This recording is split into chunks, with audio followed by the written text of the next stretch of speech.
Hello everyone, कशा सर्व? I hope एकदम मस्त असणार आहे. आपण जस्ट क्वेश्चन पेपर कशा विचारला तुमच्या जस्ट बी फार्मसीचा पार्ट बघत होतो. त्यामध्ये मेडिसिनल केमिस्ट्री तुमचा सेमिस्टर 4ला आहे. Okay, medicinal chemistry second. त्यामध्ये काय काय इम्पॉर्टंट क्वेश्चन आहेत ते बघणार आहेत. ठीक आहे. आता बघा काही कमेंट होत आहे की त्याच्यामधले भरपूर जे क्वेश्चन्स आहेत त्याच्यामध्ये विचारले गेले आहेत. म्हणजे मी तुम्हाला एकच सांगणार आहे एकदम सिम्पल याच्यामध्ये. जेवढे क्वेश्चन मी व्हेरी इम्पॉर्टंट सांगते ते तुम्हाला करायचेच आहेत. ओके, बाकीचे ऑप्शन म्हणजे तुम्हाला ते जस्ट कशाप्रकारे विचारले जाऊ शकतात, कशाप्रकारे विचारले गेलेत ते आपल्याला डिस्कस करायचे आहेत. ठीक आहे. चला आता आपण स्टार्ट करूया. आणि हो, जर कोणी जर नवीन असणार चॅनल तर सबस्क्राईब करा, आपण विसरू नका फ्रेंड. ओके, आता बघा तुमचं जे युनिट फर्स्ट आहे त्यामध्ये तुम्हाला सगळ्यात इम्पॉर्टंट क्वेश्चन म्हणजेच काय की explain and detail about the gastric proton pump इनहिबिटर्सवरती विचारला जाऊ शकतो. ठीक आहे. हा जस्ट विचारला गेलेला आहे. ओके. सेकंड आहे तुमचा क्लासिफाय द अँटीप्लास्टिक एजंट, त्यालाच ऑर म्हणून अल्कलेटिक एजंट विचारायचं होतं किंवा त्याला ऑर म्हणून define the anti metabolite describe and series of the MOI वगैरे विचारला जाऊ शकतो. कारण की तुम्हाला करायचे ते क्वेश्चन. ठीक आहे. म्हणजे जसं तुम्हाला ऑरमध्ये हाय विचारलं होतं, ऑरमध्ये हाय विचारलं जाऊ शकतं आणि जसं ऑरमध्ये तुम्हाला विचारलं की एमओआय मेथड डिस्क्राईब विचारलं जाऊ शकतो. ठीक आहे. आता क्वेश्चन नंबर 3 जो आहे त्यामध्ये तो पण त्यामध्ये विचारलं की अँटी हिस्टामायनिक एजंट काय आहे, give the structure and synthesis of the ACR of the diphenyl hydrogen. मी ते पिक्चरचे क्वेश्चन तुमचे घेतलेले आहेत तर तुम्ही ते चेकआउट करू शकता. ठीक आहे. आन्सर क्वेश्चन आन्सर अशा टाईपनेच घेतले. ठीक आहे. आता याला ऑर म्हणून तुमचा एक आणखी आहे की classify the H1 antagonist, explain the mechanism of action in medicine विचारला जाऊ शकतो. ठीक आहे.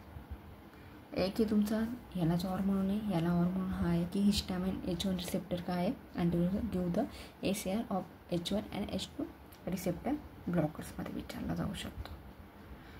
म्हणजे जे तुमचे फक्त घुमवून फिरवून विचारलेले क्वेश्चन असतात आणि तुम्हाला एक लक्षात ठेवायचं आहे, हमखास कायमस्वरूपी एक लक्षात ठेवायचं आहे की तुमचे जे पण क्वेश्चन पेपर असतात त्या तुमचे म्हणजे 4 to 5 टाईम जे पण क्वेश्चन एकदम कंपल्सरी विचारलेले असतात त्याच्यावरती तुम्हाला कंपल्सरी, कारण की क्वेश्चन पेपर तुमच्यानी जस्ट या प्रकारे काढले असेल की 17% मार्क्स सगळ्या मुलांचे कवर व्हायला पाहिजेत. म्हणून ते मोस्ट ऑफ करून जे पण 3-4 क्वेश्चन पेपर जेवढे पण क्वेश्चन पेपर आपण अभ्यास स्टडी करतो ना त्याच्यापैकी विचारलं जातात काही क्वेश्चन.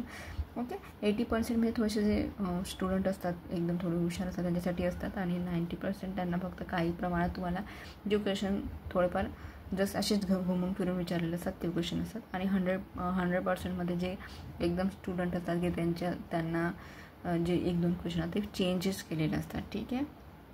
त्याप्रकारे पण मोस्ट ऑफ करून तुमचे क्वेश्चन बँक तुमच्याकडे पाहिजे तर थोडाफार प्रमाणात तुम्ही काही क्वेश्चन रिपीट झालेले असतात. ओके. आता बघा युनिट नंबर 3 आहे त्यामध्ये तुमचं एक आहे की डिफाईन द क्लासिफाय अँड डायल्युटिंग. हा सगळ्यात इम्पॉर्टंट क्वेश्चन आहे. गिव्ह द सिंथेसिस आणि एमओ ऑफ द ॲसिटोझॅलमाइड वरती विचारलं. यालाच ऑर म्हणून तुम्हाला विचारलं जाऊ शकतं की भरपूरच विचारला गेला आहे. Describe the carbonic anhydrous inhibitor, त्यालाच ऑर म्हणून विचारलं जाऊ की thiazide diuretic, define the MOA and uses of the क्लोरोथायडेन ऑफ हायड्रोक्लोराइड.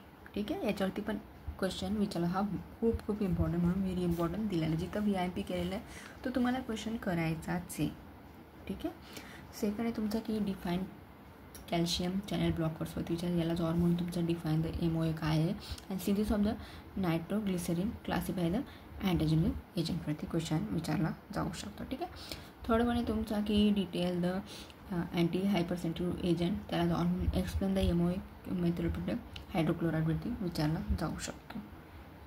ठीक आहे. तुम्हाला क्वेश्चन सोडून चालणार नाही आहे. जर तुम्ही स्टडी करताना एकदा ओव्हरलुक करून घ्या, कारण की मोस्ट ऑफ सगळे क्वेश्चन कसे एकमेकांच्या म्हणजे रिलेटेडच असतात ना, चेंजेस काही नसतात. तुम्हाला जर काही येतच नसेल तर थोडंफार तुम्ही जस्ट तुम्हाला जर तुमच्या त्याच्याबद्दल आयडिया असेल त्या पॉईंटबद्दल तर तुम्ही राईट डाऊन करू शकतात. कळतं आहे फ्रेंड? थोडंफार तुम्ही राईट डाऊन करू शकता. म्हणून सांगते की सगळे क्वेश्चन म्हणजे जस्ट मी देते त्या प्रकारचे थोडंफार करा. ॲटलिस्ट तुम्ही पासिंग पुरता तरी तुम्हाला मार्क्स कवर झालेच पाहिजेत. ठीक आहे. तुम्हाला मी एक सिम्पल ट्रिक पण सांगणार आहे की तुम्ही कधीच म्हणजे तुमचा ATKT पण लागणार आहे मोस्ट ऑफ करून. मी तुमचा तो पण व्हिडिओ घेऊन येईल. पण आधी आता लक्ष द्या की तुमचे जे क्वेश्चन इम्पॉर्टंट त्याच्यावरती तुम्हाला सांगते की एक विचारलं होतं की स्ट्रक्चर ऑफ AC इनहिबिटर म्हणजेच काय, त्यावरती एक क्वेश्चन विचारला जाऊ शकतो. ठीक आहे. आता युनिट नंबर 3 आहे. तुम्हाला स्टडी म्हणजे असं नाही, आता काही असतात की एका दिवसामध्ये करणारे मुलं पण असतात. ठीक आहे ना, आणि काही खूप रिव्हिजन करणारे पण असतात. ठीक आहे. आता तो पॉईंट बाजूला ठेवूयात. आधी बघा define the nomenclature and stereochemistry of the स्टेरॉइडवरती विचारलं क्वेश्चन नंबर 3मध्ये. डिफाईन द अँटी थायरॉइड ड्रग्सवरती विचारलं होतं.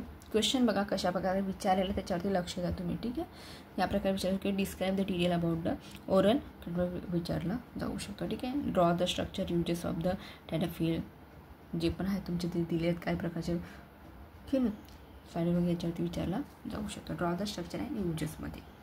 ठीक आहे, क्वेश्चन युनिट नंबर 3मधून विचारला जाऊ शकतो. युनिट नंबर 4मध्ये तुमचा की what are the local give the MOA and ACR of the local त्याच्यावरती सिंथेसिस विचारला जाऊ शकतो. त्याचं जस्ट डिस्क्राईब करायला लावलेलं असेल क्वेश्चन. ठीक आहे, प्रोकॅनिन आणि डायब्युकॅनिन ऑर म्हणून विचारला गेलेला. जस्ट हाच क्वेश्चन तुम्हाला ह्या प्रकारे विचारला जाऊ शकतो. ठीक आहे, सेकंडमध्ये तुमचा की describe and detail about the glucoside inhibitors त्याला जो ऑर म्हणून तुमचा आहे की डिफाईन द MOA आणि युजेस ऑफ द सल्फोनिलयुरियाज त्याला जो ऑर म्हणून विचारला की अँटी डायबेटिक एजंट. म्हणजे ते क्वेश्चन तुमचे एकमेकांशी रिलेटेडच आहे. Okay, structure and synthesis of the तुम्हाला विचारला जाऊ शकतो. ठीक आहे, ट्युब्युलेटेड अमाइडवरती विचारला जाऊ शकतो. जस्ट क्वेश्चन युनिट नंबर 4मध्ये 2 क्वेश्चन जस्ट विचारले जाऊ शकतात की याच्यामधनं तुमचे युनिट नंबर 2मध्ये सगळ्यात इम्पॉर्टंट क्वेश्चन तुम्हाला करायचे आहेत.